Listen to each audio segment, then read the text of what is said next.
Hi hello नमस्कार मंडळी, शुभ दुपार. हो, आज शुभ दुपार, कारण आज ठरलं तर मगचा एपिसोड टेलिकास्ट व्हायला जरा वेळ लागला, म्हणून रिव्ह्यू येण्यासाठी पण वेळ लागला. तर स्वागत आहे तुमचं माझ्या चॅनलमध्ये.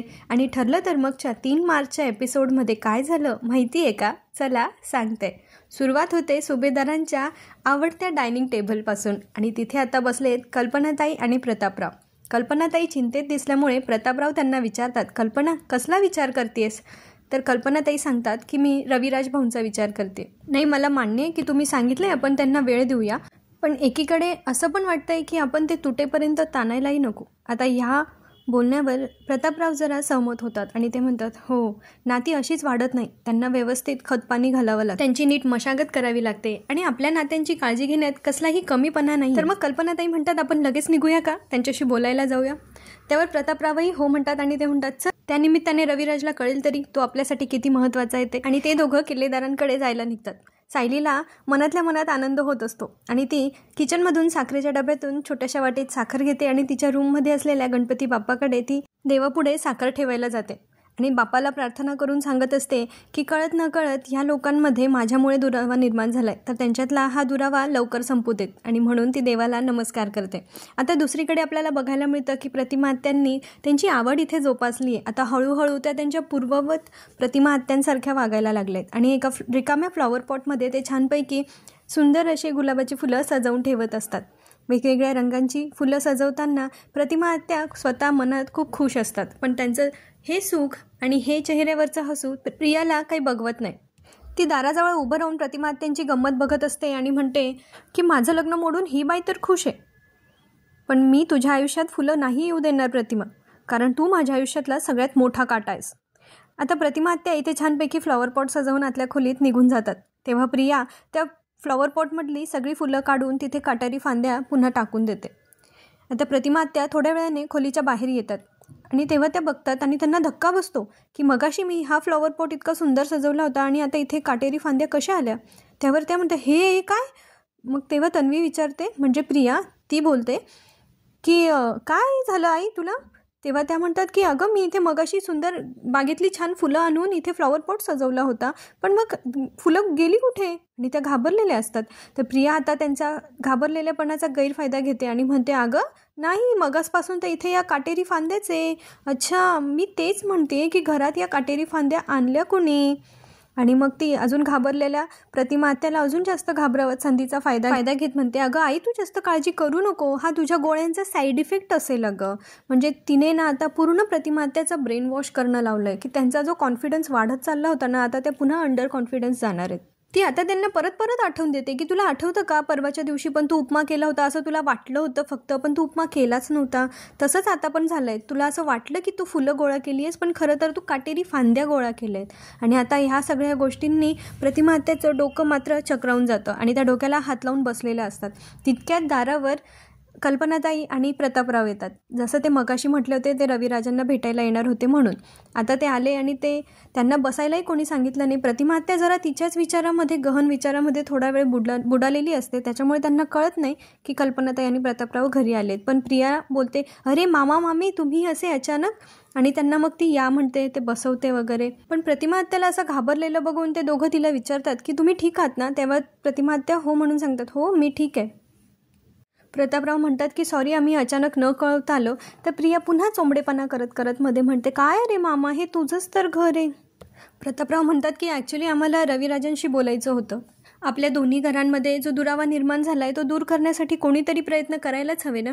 तेव्हा प्रतिमा आत्या त्यांना सांगतात की रविराज मगाशीच घराबाहेर गेले आणि कधी परत येतील हे पण नाही माहिती. आता प्रिया पटकन फोन घेते आणि प्रतिमाकडे देत म्हणते की घे मग, पटकन सांग बाबांना की मामा मामी आलेत, घे पटकन घे फोन.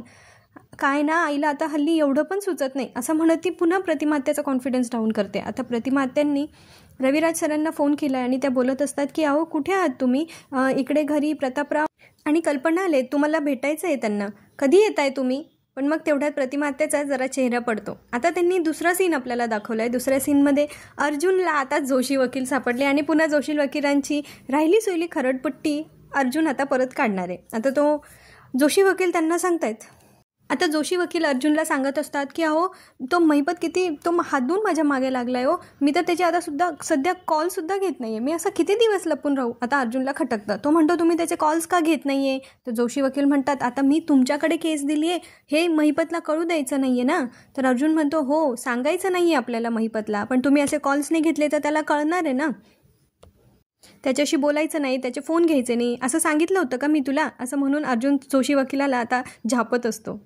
अर्जुन पुढे म्हणतो काही गडबड नाही आहे, हे आपल्याला महिपतला कळू द्यायचं नाही आहे, एवढं साधी गोष्ट कळत नाही का तुला. बरं त्याचे फोन घ्यायचे आणि त्याला खोटं काहीतरी कारण सांगायचं, एवढं कळत नाही का तुला. त्यावर जोशी वकील म्हणतात इतकं खोटं बोलणं मला जड जाईल. बघा कोण बोलतंय, सगळ्यात खोटारडा माणूस म्हणतोय की मला खोटं बोलणं जड जाणार आहे. आता अर्जुन त्याच्या कॉमेडी स्टाईलमध्ये म्हणत असतो अच्छा मग त्या दिवशी कोर्टामध्ये तर कशा पटापटा खोटं बोलत होता आणि आता तुला खोटं बोलणं जड जाणार आहे. ते काही नाही, महिपतच्या फोन येण्याची वाट बघायची नाही, आत्ताच्या आत्ता त्याला फोन करायचा, त्याला अजिबात डाऊट येता कामा नये आणि सांग काहीतरी खोटं कारण त्याला.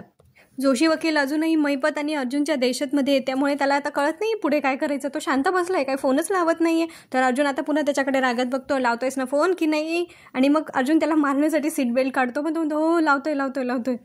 आता दुसरीकडे किल्लेदारांच्या घरी प्रतिमा आत्याने रविराज किल्लेदारांना फोन केलेला होता आणि मग त्या त्याच्याशी बोलत असतात तेव्हा बहुतेक किल्लेदार तिकडून नाही म्हटलेले असतात की मला त्यांचं तोंडही बघायचं नाही आहे आणि मला त्यांच्याशी बोलायचंही नाही आहे. पण आता सारवासारव करत आता प्रतिमा आत्या म्हणत असतात की ते जरा कामात आहेत, ते आता येऊ शकत नाही आहे. तर मग प्रतापरावांना कळून जातं हे बघ तू सारवासारव करू नको, मला माहिती आहे ते रविराज तिकडून काय बोललेले असणार, त्यांना आमचं तोंडही पाहायचं नसेल असं ते म्हणत असणार. पुन्हा प्रिया तिचा चोंबडेपणा कंटिन्यू करते आणि मग म्हणते मामा अरे फार मनाला लावून घेऊ नको सरे, जाऊ दे ना. आणि पुन्हा प्रतिमा आत्याला ती ढिवचत म्हणत असते काय आई त्यांना येऊन किती वेळ झाला, तू अजून त्यांना कॉफीसुद्धा विचारली नाहीस, हे पण विसरलीस का तू. आता कितीसा वेळ झालाय बरं त्यांना येऊन, आणि घरी आलेल्या व्यक्तीला आपण केलं की कॉफी घेऊन रेडी असतो का, जरा त्यांच्याशी बोलतो मग चहा पाणी विचारतो. काय या प्रियाच्याच मेंदूला खरं तर अर्धा मेंदू आहे तिचा. आणि ती लगेच हसून कल्पना आणि प्रतापरावांना सांगत असते की आज बघ ना फुलं आणायच्या ऐवजी ती आज काटेरी फांद्या घेऊन आली, आणि त्या दिवशी पण ते उपम्याचं पण आता तिला मध्येच थांबवत प्रतिमा आत्या थांबवतात. आता मग प्रिया म्हणते की तुम्ही आता बोलत बसा, मी तुमच्यासाठी कॉफी करून आणते. कसं आहे ना मामा मामी, तुम्ही इतक्या दिवसांनी आलायत आणि उगाच तुमच्या कॉफीमध्ये साखरेऐवजी मीठ नको पडायला. खरं तर प्रियापेक्षा प्रतिमा आत्याने खूप छान कॉफी केली असती, पण आता प्रियाला काम करायचा पुळका आलाय तर कर बाई. प्रतिमा आत्या आता जरा कल्पनाताईंकडे मन मोकळं करत असतात आणि म्हणतात हल्ली ना मी फार वेंधळासारखी वागायला लागली, मी प्रत्येक गोष्ट विसरायला लागली. पण कल्पनाताई शेवटी अपने तो अपने होते. मग त्या प्रतिमा आत्याला धीर देत म्हणतात अगं राहू दे, अगं काही हरकत नाही आहे, उलट पहिलेपेक्षा बघ ना तू आता तुझ्यामध्ये किती फरक जाणवतोय ते ऐकून प्रतिमा आत्याला आता जरा बरं वाटतं. आता इकडे दुसरीकडे अर्जुनने सांगितलंय जोशी वकिलांना फोन करायला की महिपतला फोन कर बाबा आणि फोन स्पीकरवर टाक. तेव्हा जोशी वकिलांनी आता महिपतला फोन केला आहे. महिपत जाम रागात आहे आणि तो म्हणतोय ए जोशा अरे काय कोणत्या गोटारात पडलाय तू, ए दलिंदर जोशा कुठे आहे रे तू, तुला एवढे ढिगभर फोन केले, तुला काही फोन उचलता येत नाही का, हातावरून वारं गेलं काय तुझ्या. आता याचा मिनिंग मला नाही माहिती, तुम्हाला माहिती असेल तर कमेंट बॉक्समध्ये नक्की सांगा. पुढे आता जोशी वकिलांनी एवढ्या मोठ्या गुंडाला बायकोला घाबरतो असं कारण, हे मला तरी जरा न पटण्यासारखं आहे, तुम्हाला पटत नसेल तर तेही सांगा. तर मग आता जोशी वकील म्हणतात अहो माझी बायको गावाला चालली आहे ना, म्हणून माहेरी चालली आहे ती, तर तिने मला सांगितलं होतं की आता फक्त मी तिलाच वेळ द्यायचा, म्हणून तिने माझं फोनही काढून घेतलं हो. त्यावर महिपत म्हणतात अरे बायको गावाला चालली काय तुझी, म्हणजे तुझे वांदे होणार आता, म्हणून बायकोशी गुलुगुलू करत बसला होता. हां हे बरं आहे तुझं, म्हणजे तू तुझ्या बायकोसोबत गुलुगुलू करत बस आणि मी आणि साक्षी इथे कटांगळ्या खाऊन बुडून मरून जाऊ. हां आता जोशी म्हणतात अहो असं कशाला बोलताय, आपली केस तर सेट आहे ना, आता ते कोर्टाची एक शेवटची तारीख घेऊया, म्हणजे पवार वकील मधुभाऊंना आत पाठवेल आणि मी मग कोर्टासमोर हतबल होण्याची ॲक्टिंग करेल. मग महिपत म्हणतो बरं ते तारखांचं काय आहे ते पवार वकील बघून घेतील, पण तू जर आता असं न सांगता सुट्टीवर गेला तर तुला अशा ठिकाणी सुट्टीवर पाठवेल की मग बघ तुला नंतर कोणीच नोकरीवर ठेवणार नाही, कळलं का, असं म्हणून तो जोशी वकिलांना दम देतो. आता जोशी वकील त्यांना घाबरून म्हणत असतात नाही परत असं होणार नाही, आपण आता कोर्टात भेटूया, ठेवतो हां. आणि आता अर्जुन पण म्हणतो हातबल वगैरे माहीत नाही, अर्जुन आता म्हणतो हातबल वगैरे माहीत नाही पण ॲक्टिंग मस्त केली आहे जोशा. आता हे कंटिन्यू ठेवायचं आणि महिपतला डाऊट येईल असं काहीच वागायचं नाही. आता त्याला जोशी वकिलाला घाम फुटलेला असतो म्हणून अर्जुन त्याला सांगतो आता घामपूस. आणि आता पुढच्या सीनमध्ये प्रियाने आणली आहे सगळ्यांसाठी कॉफी आणि नाटक करत प्रतिमा आत्याला पण कॉफी देते आणि म्हणते आई घे तू पण घे. आणि मग ती कल्पनाताई आणि प्रतापरावांशी बोलत असते की मामा मामी तुम्ही इथे आलायत हे तुमच्या घरी सगळ्यांना आवडलं नसणार ना, तुमच्या घरी सगळ्यांना असं वाटत नाही ना की आपण दोघं फॅमिलीजनी एकत्र यावं असं. पण तरी तुम्ही त्यांच्या नाकावर टिचून इथे आलात ना, हे अगदी बरं झालं. मग त्याला उत्तर म्हणून कल्पनाताई म्हणतात की कोणाला काहीही वाटू देत, पण आपलं एक कुटुंब आहे आणि ते तसंच राहू दे. आणि मग प्रतिमा आत्या पण हसतात, पण त्यांना इथेही प्रियाचं वागणं काही आवडलेलं नसतं. आणि प्रतापराव पण म्हणतात, प्रतिमा तुला जेव्हा केव्हा वाटलं ना तिथे यावंसं, तेव्हा तू तिथे ये. तुझ्या प्रेमाची माणसं भेटली ना की तुला बरं वाटेल आणि मग तुला पूर्वीसारखं पहिल्यासारखं बरं वाटायला लागेल. आता इकडे दुसऱ्या सीनमध्ये आपण बघतोय की अथर्व विचारे चैतन्याच्या घरी आणि तो फार बिथरला आहे. त्याला आता ह्या सगळ्या गोष्टीतून पळून जावंसं वाटतंय, म्हणून त्याने आता निकिताला मेसेज केला आहे. तो म्हणजे त्याच्या गर्लफ्रेंडला निकिताला, आणि त्याने आता मेसेज टाईप केला आहे की मी इथून पळून चाललो आहे. तुला काल सांगितल्याप्रमाणे मला आता या केसमध्ये या लोकांची मदत करायची नाही आहे आणि मग मी आता इथून बॅग भरून पळून चाललो आहे म्हणून त्याने सांगितलं आहे. आणि तो नंतर म्हणतो की मी तिथे पोहोचलो की मग तुला कॉल करतो. आणि त्याने फोन आता त्याच्या पाकिटात ठेवून दिलेला आहे. आणि आता त्याने बॅग भरली आणि तो खिडकीच्या दरवाजाने अथर्व विचारे पळून गेला आहे. आता तो कुठे पळाला, तो अर्जुनला सापडेल की नाही हे आपल्याला कदाचित पुढच्या भागात बघायला मिळणार आहे. सायलीची आता किचनमधली ड्युटी संपलेली आहे आणि ती बेडवर बसून तिच्या रूममध्ये विचार करत असते की यांचं बोलणं झालं असेल का, रविराज काका भेटले असतील का, त्यांच्यातले मतभेद दूर झाले असतील का, ते दोघं एकमेकांशी बोलत असतील का. बघा किती गुणी मुलगी आहे, हिला दुसऱ्यांचीच काळजी असते नेहमी. आता तिला असं वाटतं की आपण प्रतिमा आत्याला विचारून बघूया की हे सगळं झालं की नाही म्हणून ती प्रतिमा आत्यांना कॉल करते. पण त्यांचा आवाज काही तिला ठीक वाटत नाही म्हणून ती त्यांना मग व्हिडिओ कॉल करते. आता व्हिडिओ कॉलमध्ये तिला दिसतं की त्या जरा अपसेट आहेत, म्हणून त्या विचारतात की नक्की काय झालं आहे प्रतिमा आत्या, तुम्ही सांगत नाही आहेत, सांगा ना. मग त्या तिला सांगतात की हल्ली ना मी जरा वेंधळ्यासारखी वागते, म्हणजे मी खूप गोष्टी ना विसरायला लागली अगं. आणि त्या तिला घडलेला प्रकार सांगत असतात. पण आता सायली येते, तिला दुसऱ्यांचं मन अगदी छानपणे वळवता येतं आणि ती आता विषय बदलवण्यासाठी त्यांना म्हणते की बघा ना परवाच्या दिवशी काय झालं, माझा फोनच सापडत नव्हता आणि मग नंतर यांच्या फोनवरून रिंग दिली तेव्हा कळलं की माझा फोन माझ्या पर्समध्येच होता. बघा ना, आता याला तुम्ही वेंधळेपणा म्हणाल का. आता प्रतिमा आत्याला शंका येत होती की त्यांना वेळ तर नाही लागत चाललंय, पण सायलीच्या अशा बोलल्याने त्यांना जरा धीर येतो.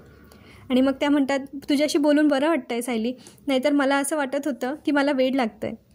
सायली म्हणते अहो नका काळजी करू, होतं असं कधी कधी, आपण आपल्या कामाच्या गडबडीत एखादी गोष्ट विसरून जातो. आता प्रतिमा आत्या सायलीशी व्हिडिओ कॉलवर बोलताय हे बघून तन्वीला म्हणजे प्रियाला खूप जास्त राग येतो आणि ती म्हणते ही सायली आहे ना, माझ्या एवढ्या सगळ्या केलेल्या मेहनतीवर एका सेकंदात पाणी फिरवून देते. आता तिला फारच राग येतो आणि ती म्हणते या माई लेकींना आता कसं वेगळं करू ना मला कळतच नाही, आणि पण यांना वेगळं करावंच लागेल. ठीक आहे, ठेकाच घेतलायस तू त्यांना वेगळं करण्याचा, कर बाई. आता इकडे चैतन्याने 2 कप कॉफी आणली आहे, एक अथर्वसाठी आणली आहे आणि तो आता अथर्वला आवाज देत असतो त्याच्या रूमच्या इकडून, पण अथर्व काही घरात नाहीच आहे. आता चैतन्याला टेन्शन आलं आहे, अथर्व गेला कुठे, तो सगळ्या रूमभर शोधतो. अथर्व म्हणून आवाज देत असतो आणि मग चैतन्याला पण शंका येते, म्हणून तो त्याचं कपाट उघडून बघतो तर तिथे त्याची बॅग नसते. झालं, अथर्व विचारे गेला पळून. आता चैतन्याला कळत नाही आहे, पण तो इकडे तिकडे ना अथर्वच्या नावाने आवाज देत त्यांना घरभर फिरतोय.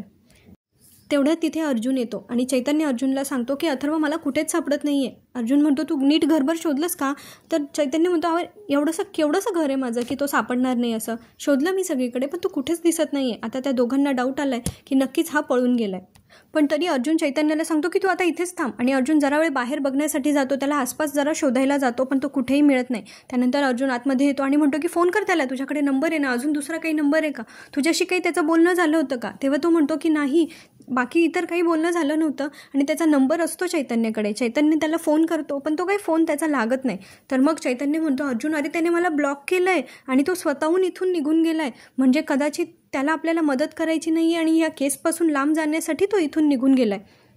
तेव्हा अर्जुन म्हणतो तुला आठवतं का तो कोणाशी बोलला होता का फोनवर. तेव्हा चैतन्याला आठवतं की त्याच्या एका गर्लफ्रेंडसोबत तो फोनवर बोलला होता, पण नंतर त्याच्याबद्दल आमचं काहीच बोलणं नाही झालं असं चैतन्य अर्जुनला समजावून सांगत असतो. अर्जुनला आता फार टेन्शन आलं आहे, पण तरी यातून पण अर्जुन काहीतरी मार्ग नक्की काढणार. तर अर्जुन म्हणतोय अथर्वला कोर्टात सादर करण्यासाठी आपल्याकडे जेमतेम 24 तास आहे आणि ह्या 24 तासात आपल्याला तो सापडलाच पाहिजे. मग अर्जुनच्या एकदम डोक्यात येतं आणि तो चैतन्याला सांगतो की इन्स्पेक्टर कदमांना फोन लाव आणि त्यांना सांग की अथर्वचं लोकेशन ट्रेस करता येतं का बघा, आणि त्याचे कॉल लॉग्स, त्याचे मेसेजेस सगळे ट्रेस करता येत आहेत का, याचा पटकन मला डेटा हवा आहे. चैतन्य फटाकन कामाला लागतो आणि अर्जुन पण इथे त्याचा फोन यूज करून कोणाशी तरी कॉन्टॅक्ट करत असतो आणि ते सगळी आता त्यांनी त्यांची शक्ती एकवटली आणि ते आता पणाला लावली आहे आणि त्यांना अथर्वला आता शोधूनच काढायचं आहे. पुढच्या सीनमध्ये कल्पनाताई आता घरी आल्या आहेत आणि त्यांना किचनमध्ये काहीतरी हवं आहे, पण त्या सायलीकडे फक्त बघतच होत्या. त्यांना किचनमध्ये जायचं आहे पण सायली असताना तिथे जायचं नाही आहे, म्हणून त्या जरा अवघडल्यासारख्या असतात आणि तिथे त्यांच्या दोघांमध्ये नीरव शांतता असते. सायलीला कळतं की त्यांना किचनमधून काहीतरी हवं आहे, पण त्या मी असल्यामुळे येत नाही आहे. म्हणून सायली तिची भाजी निवडत असते. तीच भाजी घेऊन ती डायनिंग टेबलकडे येते. तेव्हा कल्पनाताई किचनमध्ये जातात आणि नंतर त्या सायलीकडे रागत बघत इकडून तिकडून स्टूल शोधतात आणि तो स्टूल घेऊन त्याच्यावर चढून वरून काहीतरी डबा काढण्यासाठी म्हणून त्या चढलेल्या असतात. तर सायली त्यांना म्हणते, अहो आई, तुम्हाला काही लागणार असेल तर मला सांगा, तुम्ही स्टूलवर नका चढू. आणि ती बघते की त्या एक डबा काढतायत. तेव्हा सायली त्यांना सांगते की तो डबा जड आहे, तुम्हाला लागेल, ऐका माझं, त्रास होईल. मग सायलीला वाटतं ह्या काय आपलं ऐकत नाही आहे. मग शेवटी त्या विमलताईंना आवाज देत असतात. पण विमलताई अन्नपूर्णा आजींची खोली आवरायला गेलेले असतात, त्यामुळे त्यांनाही सायलीचा आवाज काही जात नसतो. आणि मग हे त्यांनी असं खूप वेळा दाखवलं आहे की कल्पनाचा पाय असं उंच करून तिचा हात पोचत नाही आहे. पण मी म्हणते कल्पना ताईंना एवढी गरज काय होती, थोडा वेळ थांबले असत्याने तर सांगितलं असतं विमलताई त्या आल्यानंतर. पण कल्पनाताईंची आणि विमलताईंची हाईट तर सेम आहे, त्यांचा तरी कसा पुरणार. पण जाऊ द्या, ठीक आहे. बिचारी सायली त्यांना खूप विनवण्या करत असते, पण त्या काय ऐकत नाही आणि मग त्या स्टूलवरून धडपडतात खाली आणि त्यांना जोरात लागतं आणि त्या ओरडतात, आ. आणि सायली त्यांना सावरायला जाते, पण त्यांच्या मनात इतका राग आहे की अशा सिच्युएशनमध्ये सुद्धा त्यांना सायलीची मदत घ्यायची नाही आहे. आता सायली पण घाबरते आणि अहो आई असं म्हणत ती त्यांच्याकडे जाते. तेवढ्यात तिथे विमलताई पण येतात आणि मग त्या म्हणतात, अहो वहिनी, कसं काय पडलं तुम्ही, काय झालं. तेव्हा सायली त्यांना सांगते की त्या डबा काढण्यासाठी वर चढले होते आणि मी तुम्हाला खूप आवाज दिले, अहो पण तुम्हाला आवाजच गेले नाही. आता इकडे पुढच्या सीनमध्ये अश्विनने प्रियाला कॉल केले, पण आता प्रिया काही त्याचे कॉल उचलत नाही. त्यामुळे अश्विन पुन्हा फोन करत असतो. त्यावर प्रिया म्हणते की मी तुझा फोन असं सहजासहजी उचलणार नाही अरे, कारण आता मी दुरावा ठेवला तरच आपल्यातलं प्रेम वाढेल ना, आणि मगच मला सुभेदारांच्या घरात सुपर फास्ट एंट्री करता. दुसरीकडे मात्र अश्विनला आता फार काळजी वाटते. त्याला असं वाटतंय तन्वी डिप्रेशनमध्ये आणि तिने काही जीवाचं बरं वाईट केलं तर नसेल ना, म्हणून आता अश्विन रेसलेस होतोय आणि तो म्हणतोय काय झालं असेल, का उचलत नसेल फोन, थोड्या वेळाने करून बघू का. पण जोपर्यंत माझं तन्वीशी बोलणं होत नाही तोपर्यंत मला असंच रेसलेस वाटत असणार आहे. असं सगळं बिचारा अश्विन स्वतःशीच बोलत असतो. आता इकडे दुसऱ्या सीनमध्ये परत आपल्याला बघायला मिळतं की कल्पनाताई मगाशी स्टूलवरून पडल्या होत्या आणि सायली आता धावत त्यांच्याकडे गेली आणि म्हणते, आई अहो कशा पडल्या तुम्ही, तरी मी तुम्हाला सांगत होते वर चढू नका म्हणून. आणि सायली पण बिचारी जीवाच्या आकंताने विमलताईंना आवाज देत असते आणि त्या कल्पनाताई काय सायलीच्याने उचलल्याही जात नाही आणि त्या तिला स्वतःला हातही लावू देत नाही. विमलताई म्हणतात, अहो वहिनी थांबायचं ना जरा वेळ, मी पुन्हा यांची खोली साफ करून इकडेच येणार होते अहो. मग कल्पनाताई म्हणतात की मला तिकडे कुठेतरी घेऊन चल, एक काम कर, पूर्णाई तसंही त्यांच्या बहिणींच्या घरी गेले आहेत ना, तू मला त्यांच्या रूममध्ये घेऊन चल, कारण सायलीने त्यांना सांगितलेलं असतं की तुमचा पाय कदाचित मुरगळला असेल तर तुम्ही एवढं वर चढून कसा काय जाणार आहे, म्हणून ते आता पूर्णाईंच्या रूममध्ये जाणार असतात. तर सायली त्यांना सांगत असते विमलताईंना की तुम्ही आईंना तिकडे रूममध्ये घेऊन जा आणि व्यवस्थित घेऊन जा, मी त्यांच्यासाठी लेप बनवून आणते. तेव्हा कल्पनाताई तिच्यावर चिडतात, तिचा हात झिडकारतात आणि म्हणतात, तू काय डॉक्टर आहेस का, मी अश्विनला फोन करते आणि त्याला विचारते काय लावायचं आहे ते. किती अपमान करताना बिचाऱ्या सायलीचा, असं मला नाही बघवतो हे. आणि आता बिचाऱ्या सायलीला कल्पनाताईंची खूप जास्त काळजी वाटायला लागते आणि इथेच आजचा एपिसोड संपतो. आता त्यांनी आपल्याला पुढच्या एपिसोडमध्ये असं दाखवलं आहे की चैतन्याला कळतं आहे, कदाचित कदम वकिलांचा मेसेज किंवा फोन आलेला आहे की अथर्व जो आहे त्याने कोणाला तरी मेसेज केला होता आणि आता तो रत्नागिरीला मामाकडे गेला आहे, तो तिथेच थोडे दिवस लपणार असा त्याने कोणाला तरी मेसेज केला होता. आता हा मेसेज यांना समजतो आणि अर्जुन म्हणतो म्हणजे अथर्व विचारे नक्की रत्नागिरीला असणार आहे आणि म्हणून ते अथर्वला शोधण्यासाठी म्हणून त्यांच्या रत्नागिरीच्या दिशेने निघतात. त्यावेळी रात्रीच्या अंधारात एक गाडी उभी असते आणि ज्याच्यामधून एक व्यक्ती बाहेर येतो. तेव्हा अर्जुन म्हणतो की तो बघ अथर्व विचारे, पण आता तो अथर्व विचारेच आहे की त्याच्यासारखा दिसणारा दुसरा कोणी माणूस हे आपल्याला पुढच्या भागात बघायला मिळणार आहे. तोपर्यंत आजचा व्हिडिओ आवडला असेल तर लाईक, शेअर, सबस्क्राईब नक्की करा. कंजूसी करू नका प्लीज. एक नवीन यूट्यूबर आहे, तुमच्या सपोर्टची गरज आहे. तुमचा एक लाईक आणि सबस्क्राईब माझ्यासाठी खूप जास्त महत्त्वाचा आहे, तेव्हा प्लीज कंजूसी करू नका. लाईक, शेअर, सबस्क्राईब नक्की करा. भेटूया पुढच्या भागात. तोपर्यंत खुश रहा, हसत रहा, आपली आणि आपल्या प्रियजनांची काळजी घेत रहा. धन्यवाद. भेटूया पुढच्या भागात.